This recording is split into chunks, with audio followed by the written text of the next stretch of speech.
Assalamualaikum warahmatullahi wabarakatuh. Halo anak-anak, hari ini kita akan belajar IPS tentang peristiwa menjelang dan sesudah proklamasi. Kita berdoa dulu. Bismillahirrohmanirrohim. Ada beberapa peristiwa yang mengawali proklamasi kemerdekaan. Yang pertama, tanggal 16 Agustus tahun 1945 itu kota Hiroshima di Jepang itu dibom oleh Amerika. Tanggal 7 itu adalah dibentuknya PPKI atau Panitia Persiapan Kemerdekaan Indonesia. Tanggal 9 kota Nagasaki di Jepang itu dibom untuk kedua kalinya oleh Amerika Serikat, dan juga Jepang berjanji akan segera memberikan kemerdekaan Indonesia.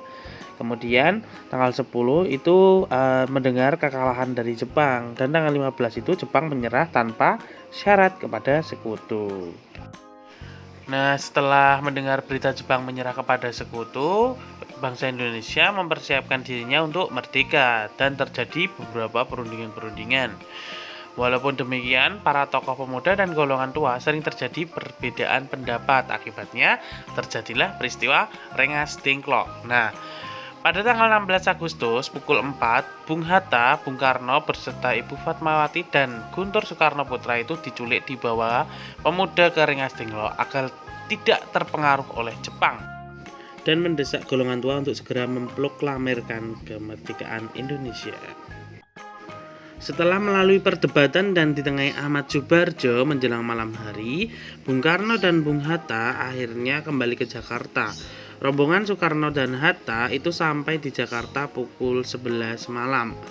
Mereka kembali ke rumah masing-masing dan rombongan itu kembali lagi ke rumah Laksamana Maeda. Di sana mereka merumuskan teks proklamasi kemerdekaan Indonesia. Perumusan sampai dengan penandatanganan teks proklamasi itu selesai jam 4 pagi. Kemudian disepakati bahwa teks proklamasi akan dibacakan di halaman rumah Insinyur Soekarno di Jalan Pegangsaan Timur nomor 56 Jakarta pukul 10 pagi.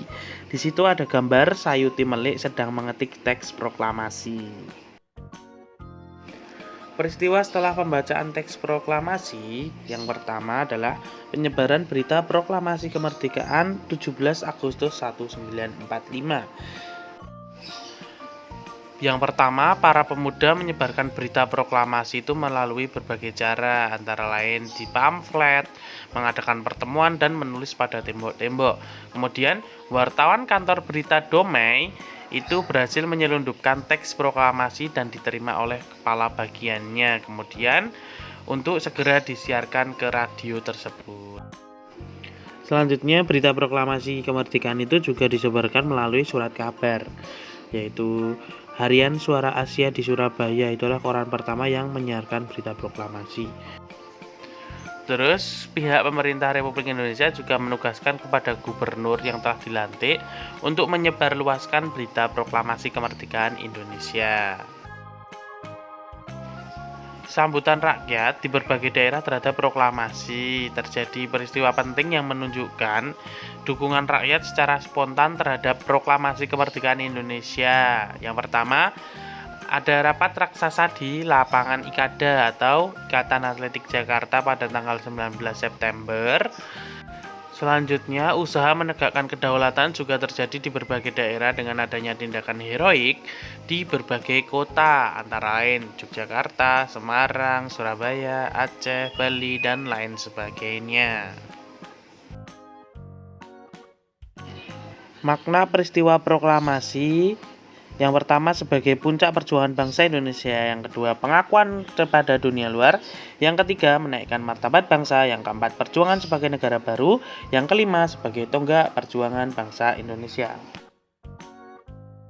Berikut adalah tokoh yang berjasa dalam proklamasi. Soekarno-Hatta sebagai bapak proklamator dan juga yang menandatangani teks proklamasi.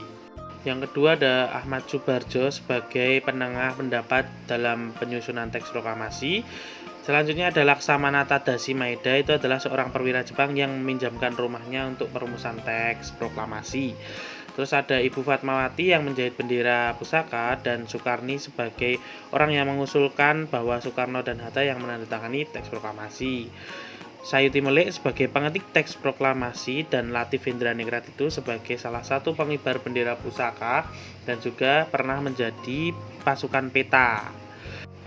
Demikian untuk materi hari ini, besok kita sambung lagi. Wassalamualaikum warahmatullahi wabarakatuh.